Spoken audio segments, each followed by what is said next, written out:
Hello, Star Trek fans. Welcome to ReBinge It. This is the ReBinge Star Trek Voyager podcast. My name is Kim. And my name is James. And we are rebinging Star Trek Voyager from the beginning, one episode at a time.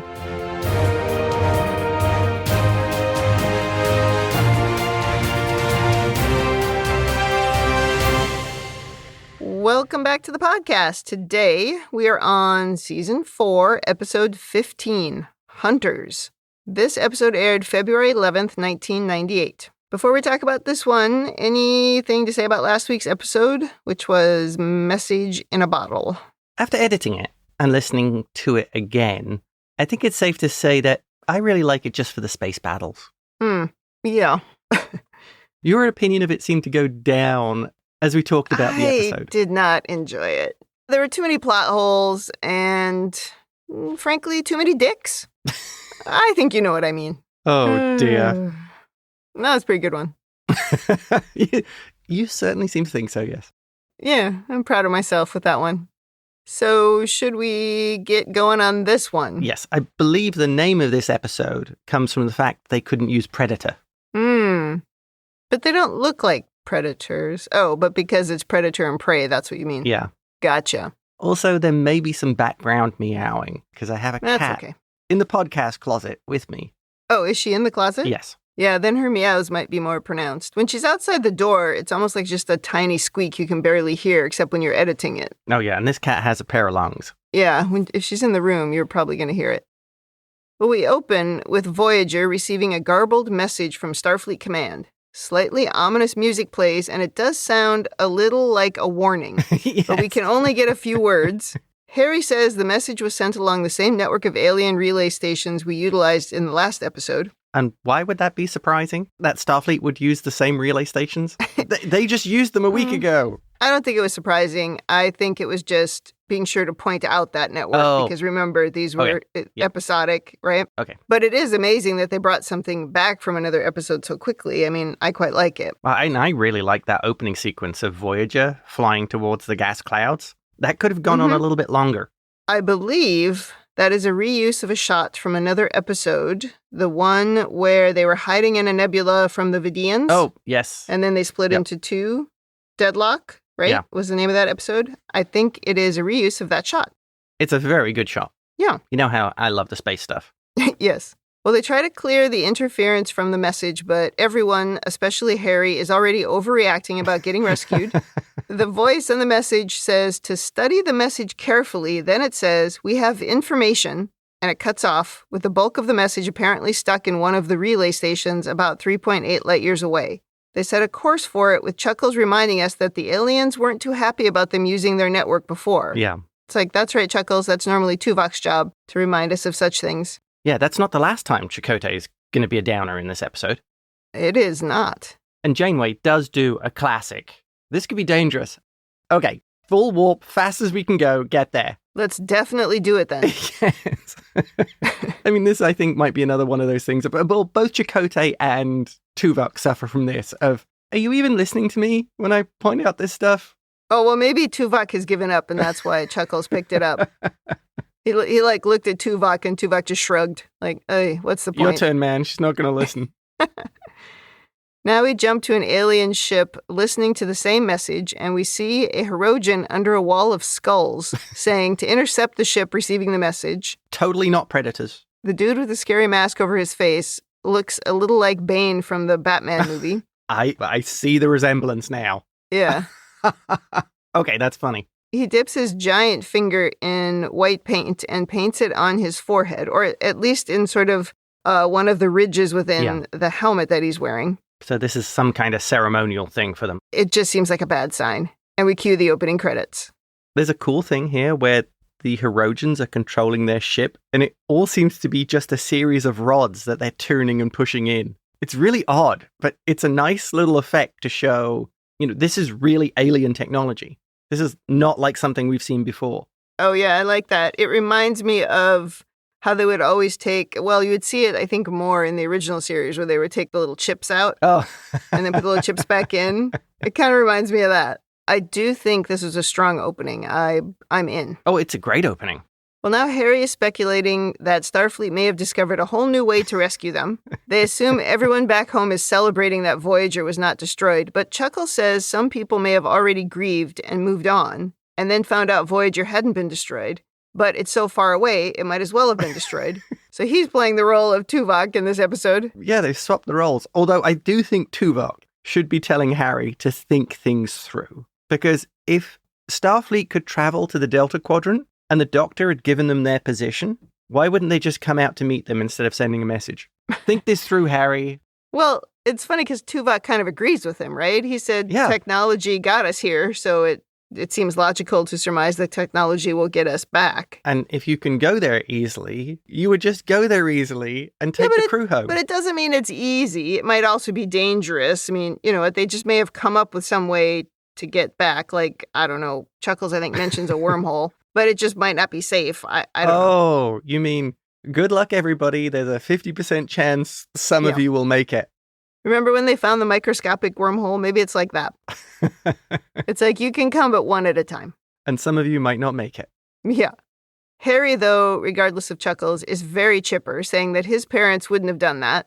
At the very least, Janeway says it's good they'll be able to use this network of relay stations to stay in constant contact with home. Yes. So we are counting a lot of chickens. You're counting the whole coop before you've even bought the chickens. Yeah. We got a little bit of season 1 coming out here. Although thinking about it, it must be, I mean, if you're in that situation and you are hoping to get home, what happened last week with being able to send this message through? I could see it as being hard not to overreact to it, get overexcited about it. In Astrometrics, the Doctor scolds Seven for not reporting in for her weekly maintenance, but she's very focused on retrieving more of Starfleet's message. The Doctor finds she hasn't done her usual regeneration for 5 days when she's supposed to do it every day. And we learn she only actually needs 3 hours of regeneration. Yeah. Then he starts gloating about being the person responsible for this communication, saying he'll probably be a hero if they get home. Oh, I love this. This was the Doctor's ego on 11. Yeah. I mean, his quote, quite the hero. Seven says, or it's more likely your program will be deleted and you'll be upgraded to conform to the most recent standards. But what's great is he just glosses over that. He just carries straight on. He just sort of almost ignores it. And he's like, I'll be an object of fascination and study. Yeah, instead your security team would be like, nope, block it off from the rest of the world. It needs like 1,000 upgrades. Yes, and do not let it have the mobile emitter.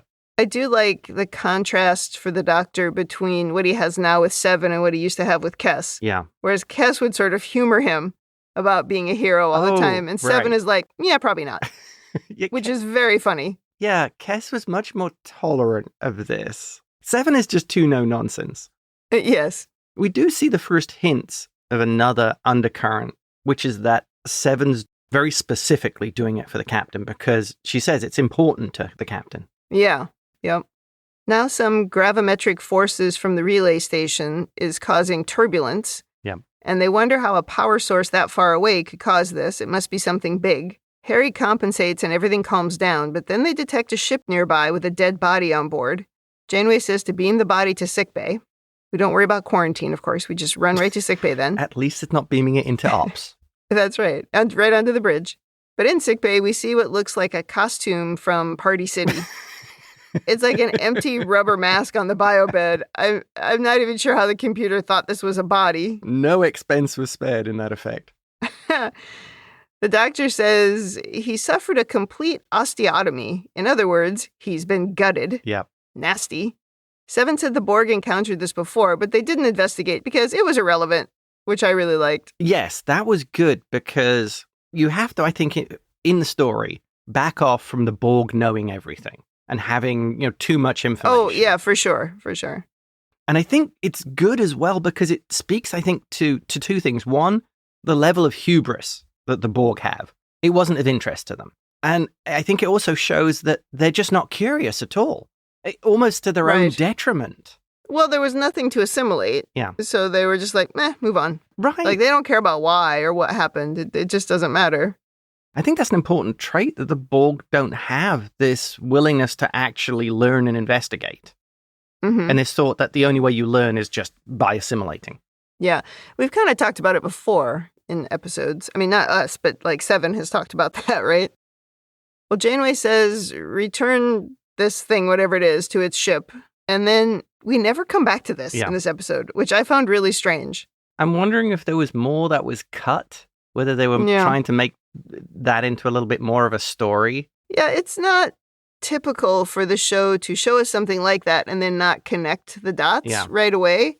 But I mean, I guess we're supposed to connect them when we hear later, right. When we see the torture chamber and all, but they don't really connect it. So it's just interesting.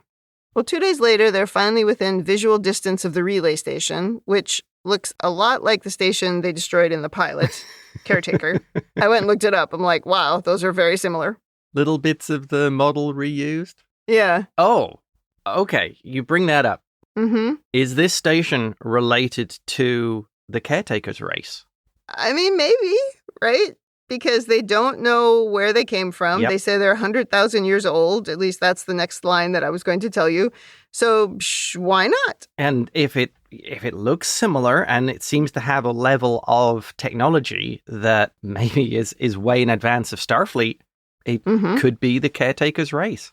Yeah. And they don't have the same power source, as we'll talk about in a second, but that just might be what, like, their style. Do you know what I mean? Yes, it's their architectural flair. This is what they go for, how the Cardassians have a similar style to everything they do. Right, because we only wanted one model for a station. Models are expensive. Yeah.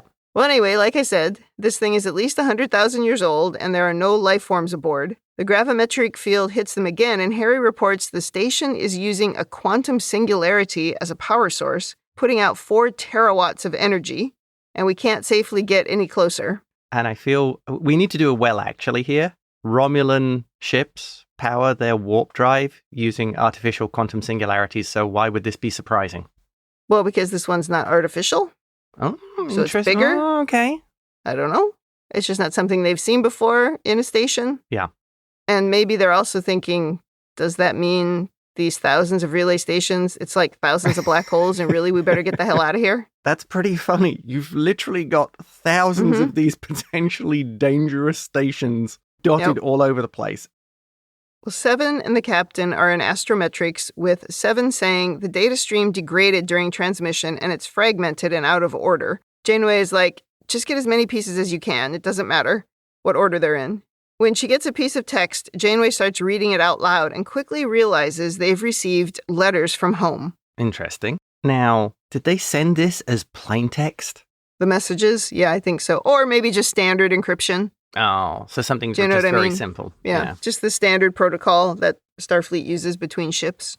Janeway asks Neelix to hand out letters to the crew, an individual data pad, of course, because that's way better than just sending them digitally. Yes. Seven says there's a latent data stream buried under the message that is heavily encrypted. It contains a large block of text and what could be maps. That seems important. Yes. She's unable to access it until more of the letters have been cleared out, which is not really how data works, but we'll go with it. It's okay. It's all right. I feel there's a lot of not really understanding transmission protocols and data in this episode. It's like there's data sitting on top of it, and I have to clear that out. And then, okay.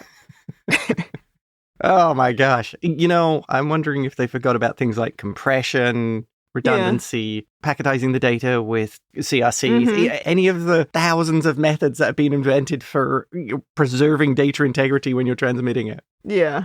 And if we think back to the episode last week and how they were somehow able to send a hologram, like the stronger message, the stronger, bigger, heavier message was able to get through. But here we're sending text and it's not getting through. So you know what? They should have sent a hologram. We can't send simple text, but we can send a computer program. Yes, that is too big to back up. Yes, and we know that if certain bytes or pieces of the computer program are corrupted, it'll work fine on the other end. And it did. Oh, that's funny. Changing an A to an E in a data corruption when you're sending some text might make it a little bit hard to read. Doing that in a computer program makes the program a little bit impossible to run. Well, Janeway hopes this secret message is a plan to help them get home. She asks Seven how she feels about going home, but since Seven has never been to Earth, she says it lacks emotional resonance. That's a beautiful way of putting it. But when Janeway says she may have family there, Seven does appear a bit unsettled by the possibility. Yeah, I like how she seems surprised. Yeah, it never occurred to her. Yeah. Jerry Ryan puts that little hint of, oh, I didn't consider that, which I thought was another great touch in the humanizing of Seven. Yeah. Neelix goes to the bridge with the first batch of letters, and the first message goes to Chuckles, who says it's from an old friend, the person who recruited him into the Maquis. He seems a little perturbed by what he's reading, so he takes it to read in private. Yeah. Harry is disappointed he hasn't gotten a letter yet, even though that was just the very first one. I guess he assumed his parents would be so eager, they'd be the first one in the data stream. Neelix then goes to Tuvok and drops off a letter for him. Tuvok is too busy to read it, and Neelix hints it's important, letting Tuvok know he snooped. Absolutely loved this scene. Yeah. So Neelix starts reading the letter out loud, and it's from Tuvok's wife. His first son, Sek, has gone through the Ponfar, and now Tuvok is a grandfather.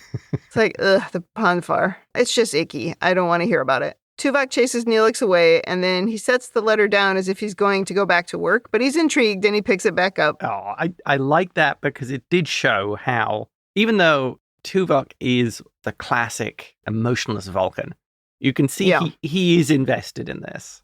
Well, yeah. He wouldn't admit it. He'd probably say something like, I could complete my work more efficiently if I read the contents of the letter. First, yeah. I don't think it would be a bad thing for him to be like, I would like to hear from some Vulcans for a change. Oh, yes. Janeway, meanwhile, gets a letter from Mark. Mark Johnson. We learn his last name, a most generic name. She seems happy at first with a smile on her face, but that quickly turns serious and even sad, and we all knew what was coming in that letter. Yes, there was no question we knew what was happening. This is one of those episodes when I can remember back to our first watching of this. Yeah. Because we got to that point and the two of us were literally like, oh, oh no. That's not good. No. In engineering, Chakotay finds B'Elanna to tell her that the Maquis have been completely wiped out by the Cardassians and their ally from the Gamma Quadrant. See Deep Space Nine for more details. He says the ones that aren't dead are in prison. She is quite shocked, and they are both devastated by this news. Oh, Roxanne Dawson in this scene is on fire. Yeah. And she really effectively portrays what I think the character's reaction would be in this situation. Yeah. Anger first. She goes full Klingon. I really thought it was a good performance there. Okay. And it's such a short scene as well.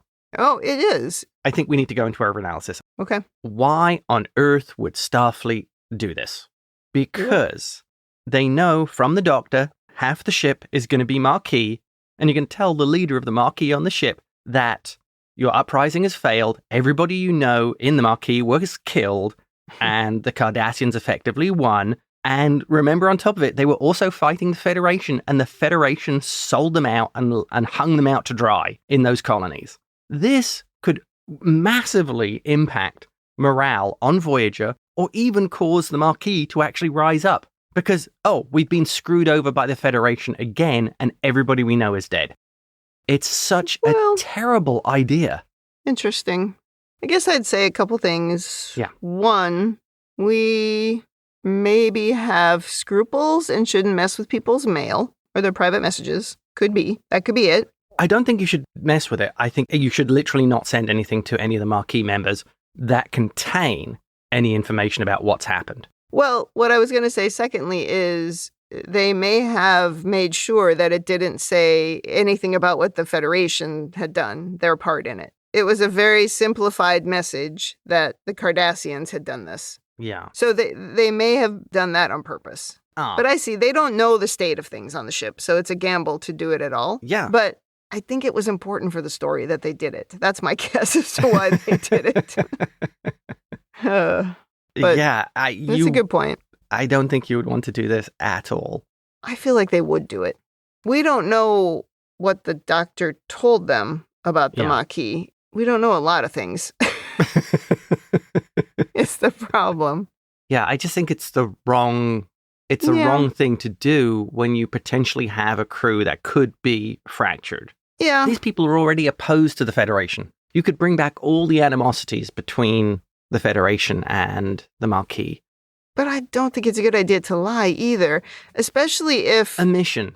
Especially if there's a possibility that this network will allow other communications to get through that they can't control. Yeah. So, I don't know. Wish I knew what the doctor had told them, because maybe the doctor said there was a difficult integration with the Maquis, but the one person who was causing the most trouble, she's dead, right? We fought her, she's gone. Turns out she was a Cardassian, yeah. Right. The first officer was integrated from the Maquis. So, I don't know, because they don't really think about personal conflict, right? Yeah, that's true. So they're thinking everything's fine. Oh, so you're thinking from an evolved human Star Trek standpoint. Yeah. They might look at this and go, well, why would the Maquis get upset? Well, of course, that's the trouble with pretending like that's where we are as Yeah. humans, because of that exact reason. And also that does not make compelling stories, so Star Trek has had to get around that. But maybe. I think that's a good headcanon way of explaining why they would do this. I've learned from the best how to headcanon my way out of Star Trek problems. Now we go to the mess hall, and Harry has heard a rumor that 30 more letters have been downloaded. Tom isn't terribly interested, but Harry is hanging on every delivery. Tom doesn't seem that bothered, or is trying to give the impression he's not that bothered. Right. Neelix enters, but still nothing for Harry, and he pouts as he realizes the rumors were false. Poor Harry. Tom tells him not to get his hopes up, but Harry says he's not like Tom. That's true. Seven enters the captain's office, where Janeway is sitting silently in the dark. It seems the message is degrading while it's lodged in the relay station. Seven suggests a shuttle could better withstand the gravimetric eddies and get closer to the station. So Janeway tells her to go with Tuvok. Seven asks why she can't go alone, and Janeway says it's not her custom to send an away team of one. So Seven agrees and leaves. Yep. In astrometrics, B'Elanna has taken over the job of downloading the letters while Seven has headed out with Tuvok. When Harry comes in, she picks on him a bit for pining after Seven, but he's just there asking if there's been a letter for him yet, because he's obsessed. Yeah, totally. She says no and tries to reassure him. On the shuttle, Seven asks Tuvok if Vulcans are incapable of lying. We, of course, know Tuvok can lie, under the right circumstances. Yes, within a defined set of parameters. Mm-hmm. And he kind of lies here, and he lies later to the Hirogen, but he tells Seven that he doesn't lie. But anyway, she asks if it's custom for the captain to send at least 2 people on an away mission. He says it is indeed her custom and Starfleet protocol. She's wondering if the captain still doesn't trust her and wanted her to be supervised, but Tuvok doesn't think it's indicative of anything. Yeah. They emit a polaron pulse at the station, and the containment field variance is reduced. This was their mission. Yep. Tuvok then asks if the captain's opinion is important to Seven. I'm not convinced that's a question that Tuvok would ask, but she says it's her understanding the captain's opinion is important to everyone. I like how she tries to avoid answering the question. Yeah. Because we saw back in The Raven that she told Tuvok she wanted him to thank the captain for her. So it's clear there is an emotional connection she's making with the captain. So at the end of the day, the honest answer is, yes, I care a lot about what the captain thinks of me.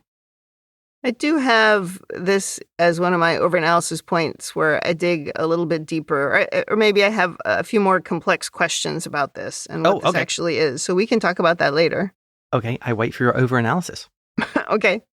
Well, then they're hit with a subnucleonic beam that jolts the shuttle. They try to call Voyager, but they've lost comms and weapons, and then they detect an approaching ship, the one we saw earlier. Yeah. The ship fires on them and eventually hits them with a tractor beam and then zaps them with something that knocks them both out. Yeah, that was a new kind of weapon.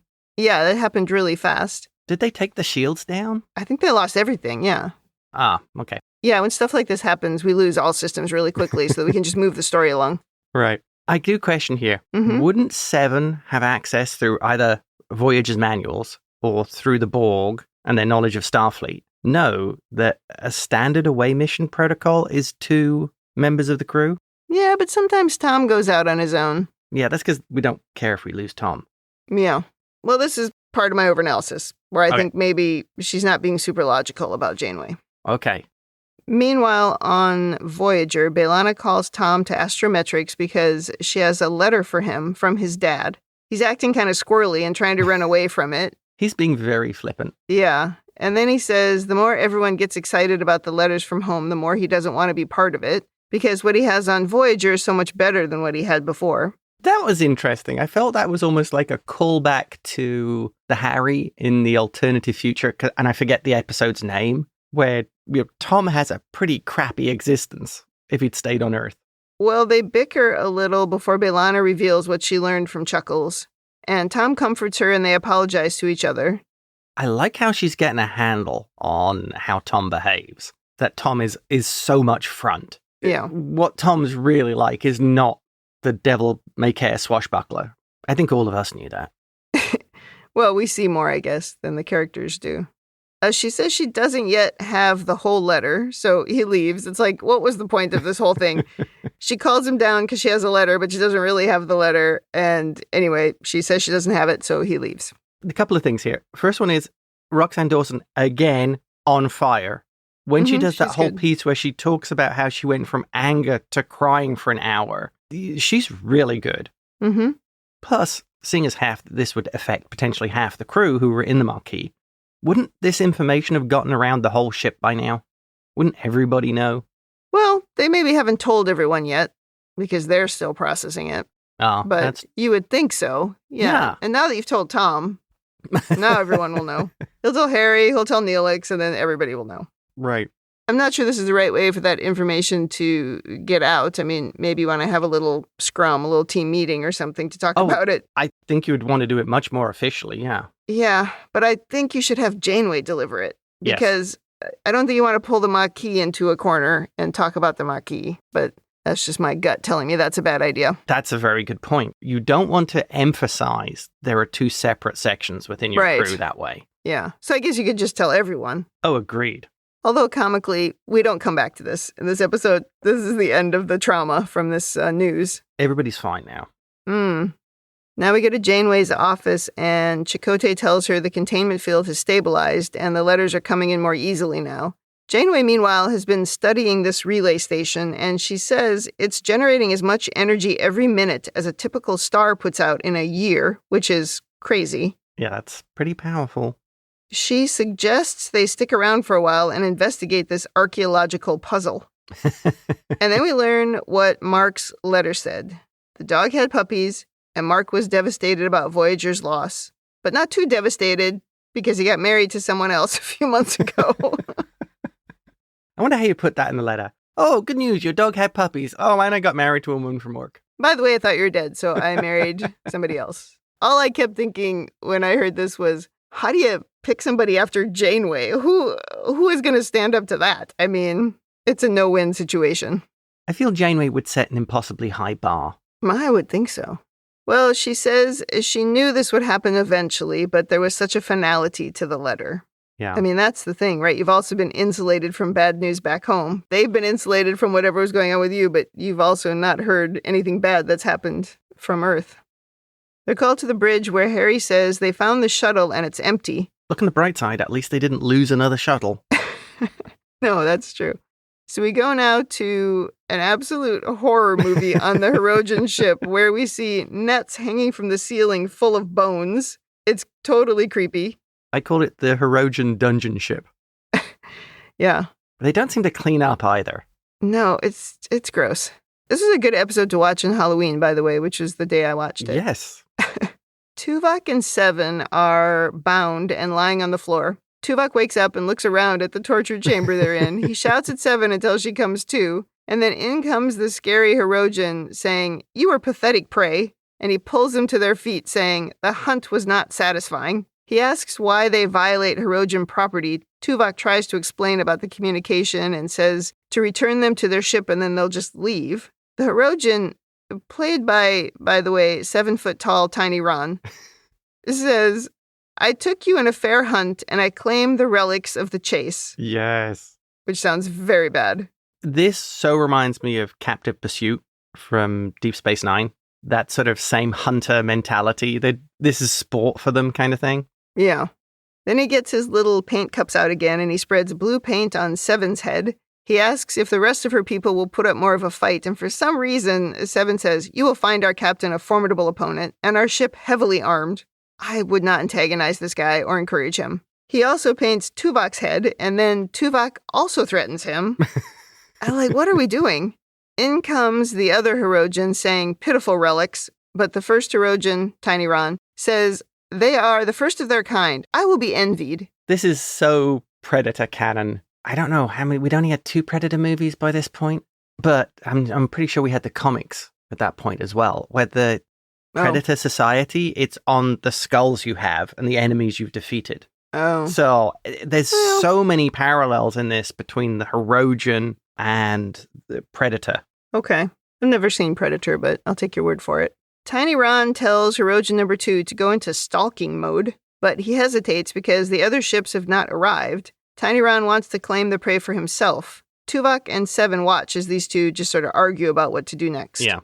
I'm going to give my opinion here. These guys have been on screen in the full armored bodysuit. They've been on screen, for 30 seconds? And they're already better than, I think, the entirety of the Kazon. They actually have some menace to them. Oh, for sure. Because the Kazon ship was similar in the stuff that they showed, because they also had skulls, but they still seemed like a joke. I don't know. Right. The Kazon, they were a disaster. I'm glad we gave up on them. Well, over on Voyager, we've detected the Hirogen ship and located Seven and Tuvok. I'm not sure why we can't beam them over. I don't remember if they said. The other thing is, I guess the interference from the gravimetric waves stopped Voyager from detecting the Hirogen ship arriving, detecting the shuttle being attacked, or anything. Wasn't anybody watching out the window? No, they're all distracted by these letters from home. There's a scene in Prodigy where one of the characters is looking out the window as he sees the other ship flying by. You remember? Oh, right. Dr. No. Yeah. I feel this is like that of couldn't somebody have been watching what was happening to the shuttle? Are we not paying attention? We hail the Hirogens, but Tiny Ron says, disconnect from our module and leave this space. Janeway says they're not leaving without their crew, but Tiny Ron says, they're my relics.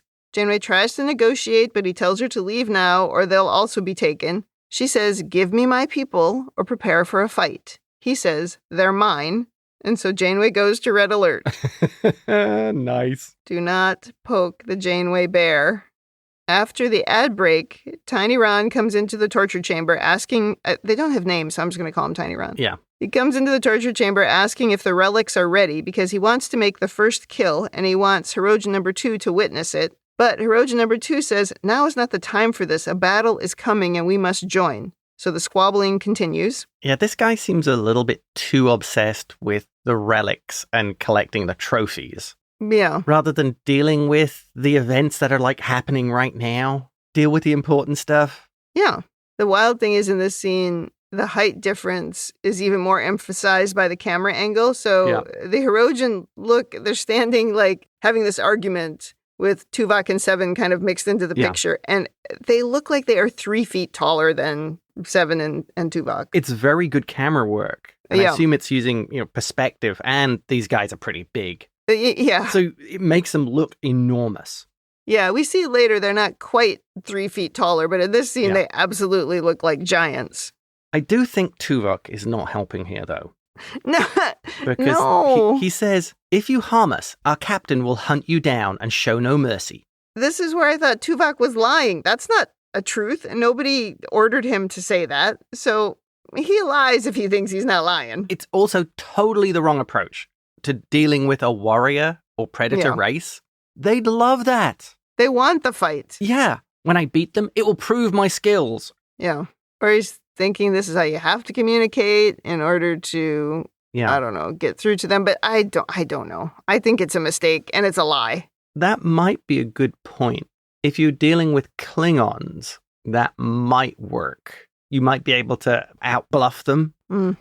I just thought it was weird that he was antagonizing them. If he thought maybe it would keep them alive longer, okay. But I couldn't see how. Yeah. Tiny Ron tells Hirogen number 2 to lower the harness, which I don't even want to know what that means. Well, then he runs a scan on Seven saying a long-coiled intestine is an interesting trophy, and this is somehow going to get him chicks back home. I do not know what's going on. All I can say is the predator species had way better trophy ideas.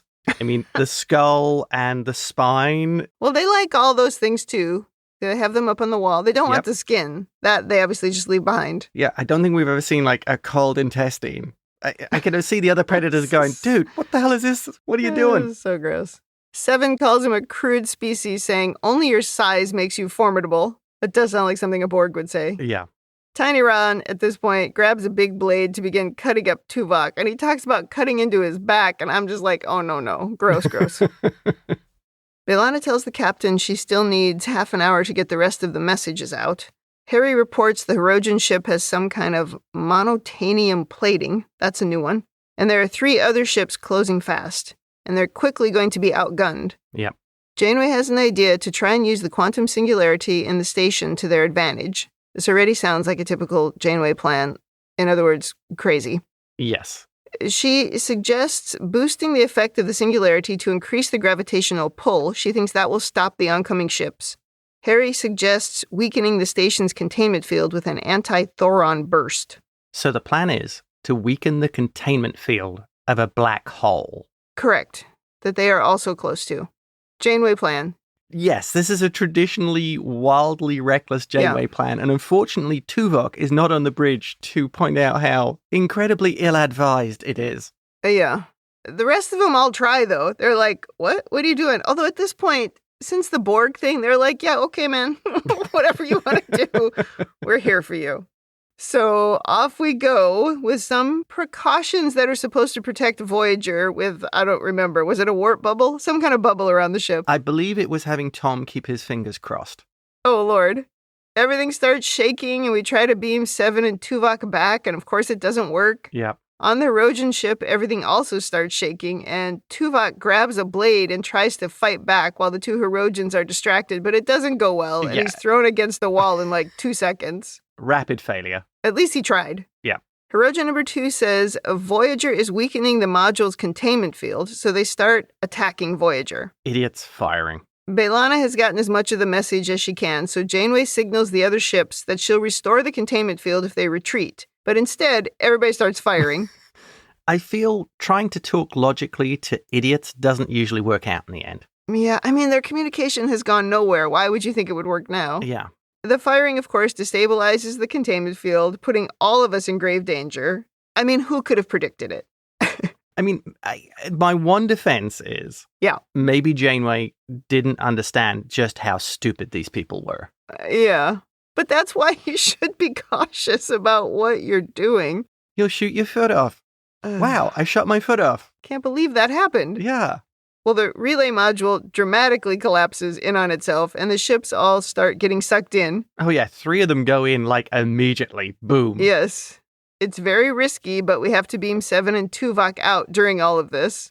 The other ships are pulled in and seemingly destroyed. Janeway is throwing out one order after another until they're pulled free. She doesn't really, at this point, she doesn't really need anybody else. She's got enough crazy plans all of her own. I think that must have happened during Year of Hell, because she was on that ship by herself, remember, for a while. Yeah. She's just like, I got it under control. I don't need you guys. And also, she's cold as ice because she's like, I'm going to astrometrics. Like, she doesn't even go and check on Seven and Tuvok. Yeah. She's just like, I'm going to go check on my messages. Well, she ordered Harry as well to, even though he said, it's risky, we might not get them. She orders them, beam them out. Well, because she's like, they're going to die anyway. Yeah. So, yeah. Oh, that's it. There is the good line where she orders them to open the injectors to 120%. Yeah. And Harry says, this could disrupt the core. Yeah. It could cause a core breach. Her response is great of, it'll happen in the black hole as well. Yeah. Do you want it to happen now, or do you want it to happen in a few seconds? Yeah. In astrometrics, B'Elanna tells Janeway the energy released from the singularity created a massive discharge along the relay network, disabling all of the stations. She managed to get most of the encrypted message and a few more letters. The encrypted message is going to take time to decode, and she says Harry should probably be the one to work on that. Then B'Elanna heads out with her last few letters to deliver. And on the bridge, she gives one to Harry, who is thrilled. And she tells Tom she was unable to get his letter. She suggests to him he just assume it was good news. Thought that was kind of cute. Well, Tom has had a truly toxic relationship with his father for his whole life. Why would you assume it was anything different? Well, because there's no point in assuming the worst. It's like, sure, it could have been him being a dick, and it probably was, but why dwell on that? Just assume it was something positive, and then you can just move on. That way, Tom can be disappointed later. Yeah. Exactly. In this particular situation, I do want to be mad later, and I don't want to be mad now. Because dear. she also could have said, look, by the time we get home, he'll be dead, so who cares? Yeah, look on the positive. That's what she should have said. Oh, my God. I assume we're going to talk about this later anyway. Like, how did the message you almost have somehow not finish? Well, she read it when, God, this guy's a dick. Oh, yeah, that one got corrupted. Don't you think that's what happened? I assume that's what happened. She's just like, oh, Tom doesn't need that. Okay, that is some headcanon. This is the second time, Kim, you've come up with some excellent headcanon. Boom. That's how you know I'm into it. If I Yeah. can, because you have to bridge the gaps. It's when you can't bridge the gaps that it's like, oh no, I can't. I don't get it. Yeah. But yeah, I can pull the gaps together. Well, I think about like if I was in that situation and I got some crappy letter from one of your relatives, would I rather give it to you or just go, you know what? It just doesn't matter, right? It just hide it. I feel like I would want to just not burden you with that pain. But the trouble is, you and I talk about this all the time. It is impossible for us to hide something from the other person. And so we would never be able to do it. Like I would do it, but 35 seconds later, I'd be like, oh, you know, that letter was really shitty. So here's what I did. Oh, Yep. the best would be to just burn it. And then that way you can't ever re-reference it. And you can just be like, I don't know, it said something bad. Because I'd forget immediately what the details were. But I would still have to tell you about it. Now we go to a Janeway log, and she says Seven and Tuvok suffered no physical damage, and they're fine. Yeah. Tuvok reports he didn't learn very much about the Hirogen, but he says we should consider them extremely dangerous. Yes. That's just good advice. But I'm sure we're going to continue to antagonize them, because that's who we are. And we're in the Delta Quadrant, so they're guaranteed to be obnoxious. Yeah. He says they probably aren't going to be too pleased we destroyed their relay network. And we probably haven't seen the last of them. All true things. Janeway here does seem quite exasperated because the thing they are best at is making enemies. Chuckles enters and Tuvok leaves. This isn't something I would normally put in, but she offers him coffee and he says 2 sugars. Yeah, that's disgusting. It's disgusting, right? She has the right response. She's like, 2 sugars? Yeah, that's gross. You and I agree. Don't be putting sugar in your coffee. Yeah, what does he want? One of those, like, coffee milkshakes? He wants a Starbucks milkshake. Janeway's worried the crew is going to be disappointed to learn mail call won't be a regular thing because they destroyed the giant network. Or disabled it, didn't destroy it. Harry's going to be bummed. Oh, yeah. So Neelix is setting up a party to cheer everyone up, so I'm sure it's fine. I know, Neelix is... He's definitely trying. Yeah. Obviously, to keep morale up, he was wearing those clown pajamas. That is my least favorite Neelix outfit, the one he had on in this episode. It really does look like a crazy clown. Like a doll you would have of a crazy clown. And that's what's on it. Because the outfit is sort of felt. And then there's this, I don't know what it is. It's almost like an ascot, but some kind of weird top that he's wearing underneath it. And it does not match in any shape or form. The colors are clashing. And the blotchy colors. And the fabrics are weird. Yeah, it's horrible. That's like Quark always had one that I hated, and then he had a bunch of really nice ones.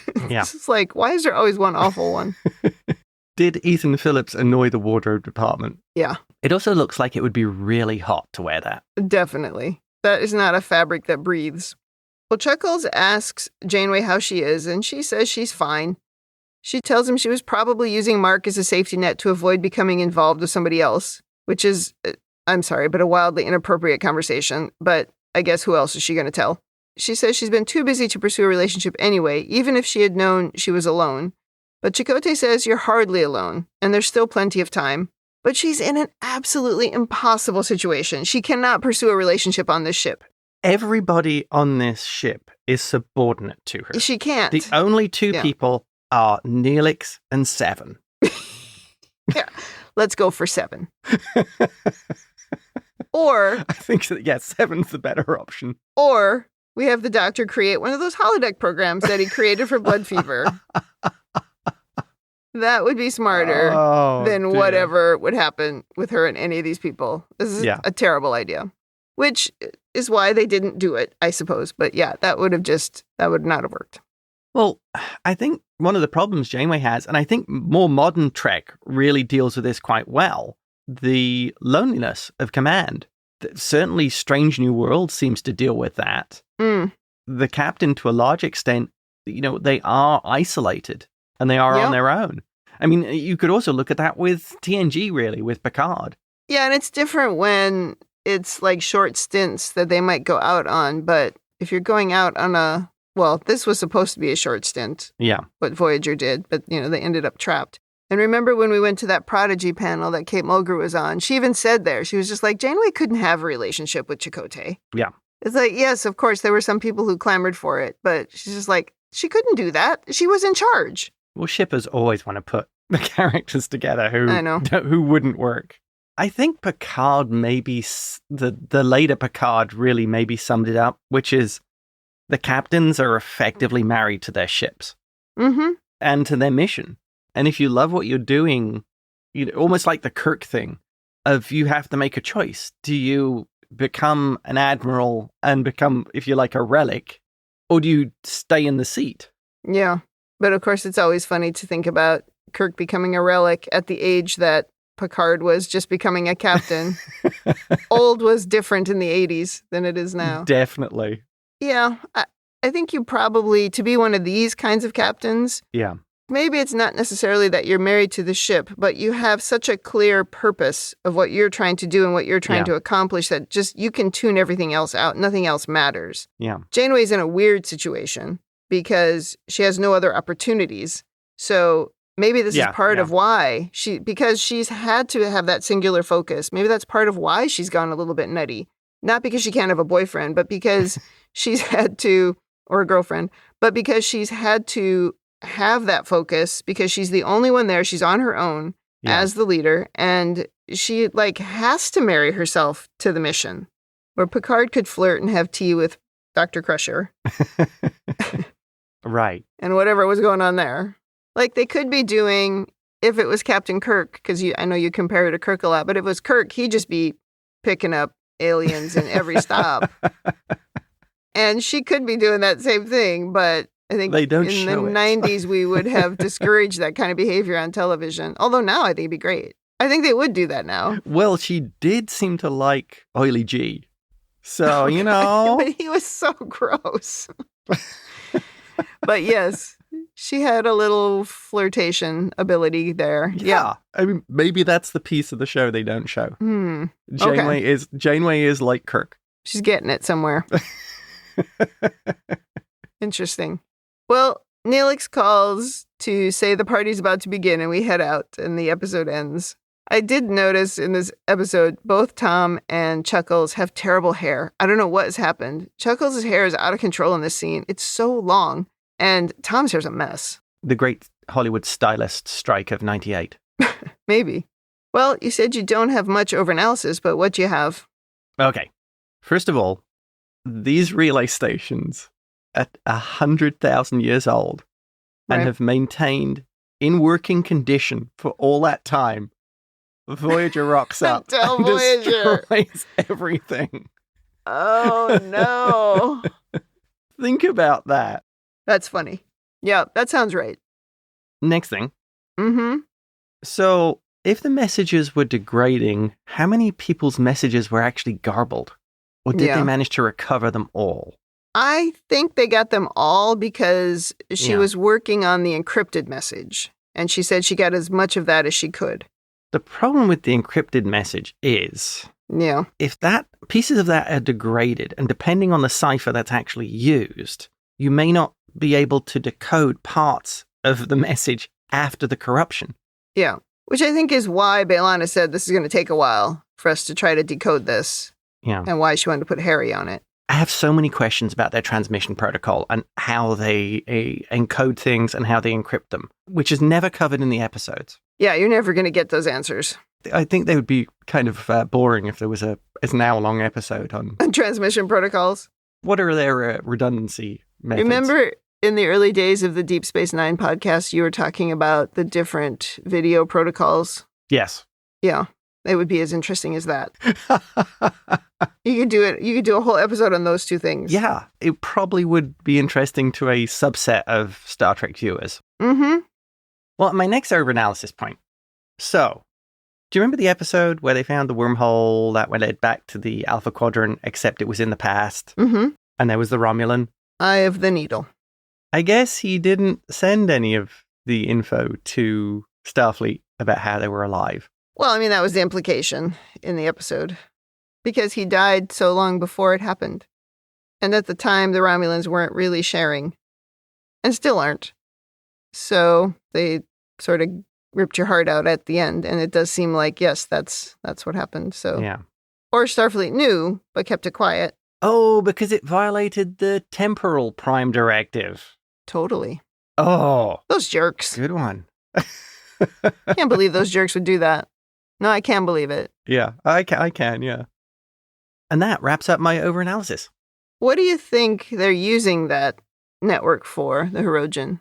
Did they take it over? Oh. Or did they build it? At this point, we don't know if the Hirogen built it or whether they just inherited it. They said their property. So that, to me... Yeah, they claimed it from someone. Yeah, they claimed it. Maybe the Hirogens are the first ones who actually got it working. Because, if it's this vast network and you can actually communicate relatively easily over a huge area of space, that would be of enormous value to anyone. Yeah. But your point of how it looks very similar to the aesthetic style of the Caretaker, it could be theirs. Because they don't seem like they have that much to communicate about if all they're doing is hunting and seeing who has the best bones. Oh, it's basically they have a Hirogen-like Instagram, and they're always sharing pictures of their relics, intestines, and things like that. Look at these intestines. Yeah, it's probably one of the most important things that happened to their culture of all time. That's funny. They invented Instagram. Well, over to you. Well, okay. My overanalysis has a couple of things. Yeah. This is the episode where Janeway calls coffee the finest organic suspension ever devised. 100% agreement. We agree. Not really an overanalysis point, but an important point nonetheless. Hey, she almost got the ship destroyed trying to go into a nebula to get coffee. Oh my God. One of the worst episodes. With tragically one of the greatest lines. Yes. I'm still surprised that the gutted body they found is not mentioned again. It does look like the next episode is also connected to this, but there was not a part 1 or part 2, so It's kind of a serialized thing we got going on right now, so maybe it will come up again, but are we really not even going to talk about that sack of skin that we found? I don't understand. Do they think it was not related to the Hirogen? Well, perhaps it's because they're constantly coming across weird stuff like this. That's funny. I mean, seriously, they may be traveling through the Delta Quadrant, and every few days or weeks, it's some weird thing that you'd go, okay, just put it in the file and we move on. It's like some other roadkill they found on the road. I mean, just look at Revulsion. There's another example of, crazy stuff happening, or the robots. Oh, yeah. We just got to keep going. We can't be stopping to look at this too closely. Yeah, we found a skinned alien in a ship. Okay. I was trying to figure out what the point was if we weren't going to bring it up again, but I think it was just to scare us because, then they went to showing the giant weapons and them talking about the harness and cutting into Tuvok's back and whatever. So I suppose it was to scare us that's what was going to happen. Well, maybe it was just a hint to the viewer. This is what the Hirogens do. Yeah. Because we did see the skulls on the wall, so... Yeah, I think that's what it was. Well, my last overanalysis point is about Seven. Yes. And Seven worrying about what Janeway thinks is interesting and different. Oh, yeah. Because in the past, she hasn't really cared what other people thought of her. Yeah. So is this her becoming more human, or is this attachment to the person who rescued her? Like maybe she's now starting to feel like she was rescued and this was a good thing. I mean, it could also be imposter syndrome. She's becoming more human, so suddenly she's having imposter syndrome, like a normal human might have. Or is she in love with Janeway? Is it just good leadership and now she doesn't want to disappoint Janeway? Has she gone too far to the side where the thing we've talked about in the past where you almost stop wanting to tell them the truth and you feel like you have to do everything to protect them? Is it that? Got another one. Or is it something else? Yeah. Perhaps it's because the Borg programming that she's received, the Queen is always right. You need to please the Borg Queen. And Janeway is filling the role of the Queen. Yeah, I think you said that before. I mean, it could be that too. But the one I'm going to go with is it's probably the rescue part. and the Yeah. willingness of Janeway to help Seven. That's where the sense of loyalty to Janeway is coming from. I think probably the events of Raven affected Seven significantly. Oh, yeah. Okay, that's a good point. I mean, it's maybe all these things we're talking about. Yeah. And also her seeing what others are doing for the captain and how they react when the captain says something and how they all want to do what the captain wants them to do. So, it's maybe all these things mixed together. Well, I see what those people are doing is maybe there's also an element of duty of being a member of Starfleet and wanting to do a good job within Starfleet. Yeah. I see Seven's much more of a personal connection with the captain. I think that could be true, but it could also be a combination of her seeing that the people who are carrying out their duty to the captain, doing whatever the captain wants, is what's mixing in with what she used to do for the Borg Queen or the collective. Right. So it's just kind of mixing together. Yeah. I'm not sure we have the answer or analyzed that appropriately, but it's like it could be so many different things. It could be a little of everything that you brought up. Yeah. Or she could be in love with her, as we find out later. I mean, that could be that. Well, she could be the mother figure. Yeah. Yeah. It could just be that. I don't think there's honestly one answer. I don't know if we ever actually get an answer to it ever, but... Yeah, probably not. It's probably based in Jane. She sees Janeway trying to do everything for the crew. She is trying to become a part of this crew. And again, it is a collective, right, of people. Yeah. And I think she's maybe now at the point where she recognizes that Janeway really is trying to help her.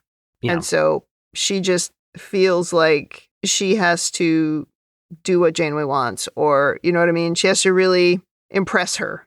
Maybe, as well, she's seeing that Janeway goes to the extreme and crazy, so she should too. I'm going to work for 5 days solidly without regenerating, putting myself at risk, because that's what Janeway would do. It's probably for the best that we erased what happened in Year of Hell, and nobody really knows the lengths that Janeway will go through. And how truly unstable she can be. When pushed, Janeway turns it up to 11. She walks into fire. That's going to stick with me for a long time. The captain and the ship are one.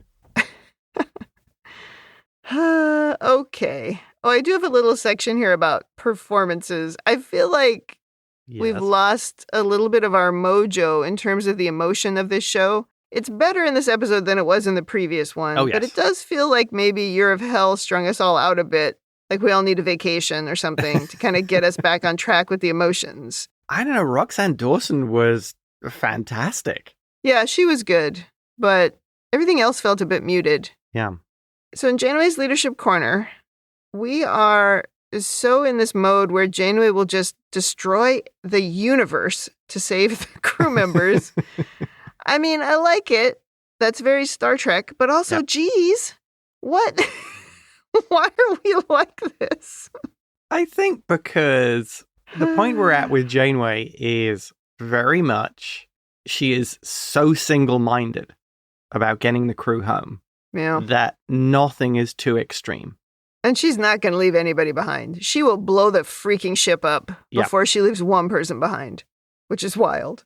I will say this is kind of what I wanted in the last episode. So at least, like show me this is big news and we're going to do big things about the big news. So at least I got that a little bit more here than I did in the last episode. Well, I think the last episode clearly ran out of time in what is a much bigger story.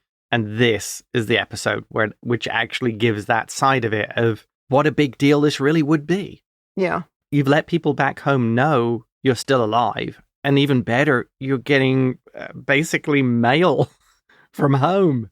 This is a huge deal. Yeah, it's huge. And I think maybe the truth is I frequently struggle with the emotional stories that involve the Doctor. Yeah. Because he doesn't have emotions. Well, because they use him too much as a comedy character. Yeah, I think that was the problem in the last one. Yeah. Well, let's go to rating. Thumbs up, thumbs down, or neutral. What do you rate this episode? Absolute thumbs up. 2 thumbs up.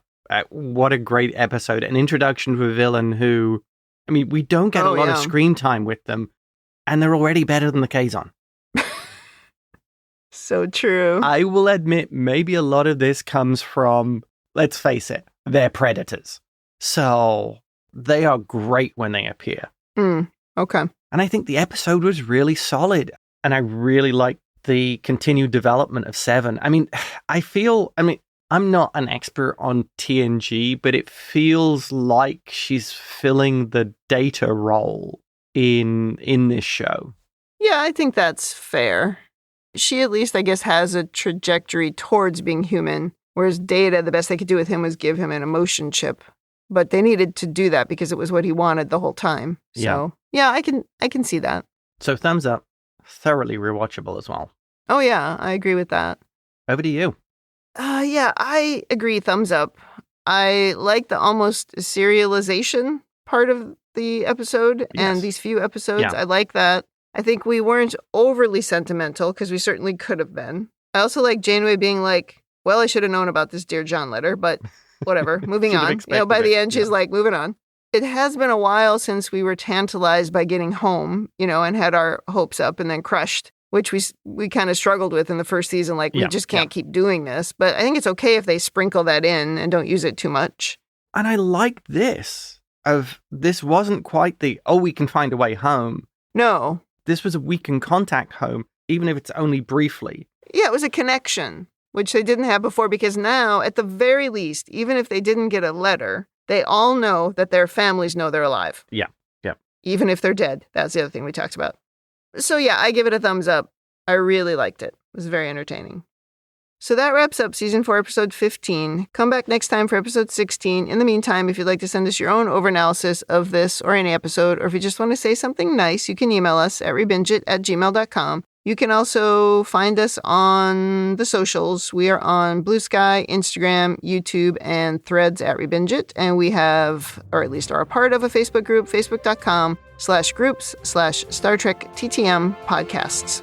Thanks for joining us on the ReBinge Star Trek Voyager podcast. That's it for me. And that's it from me.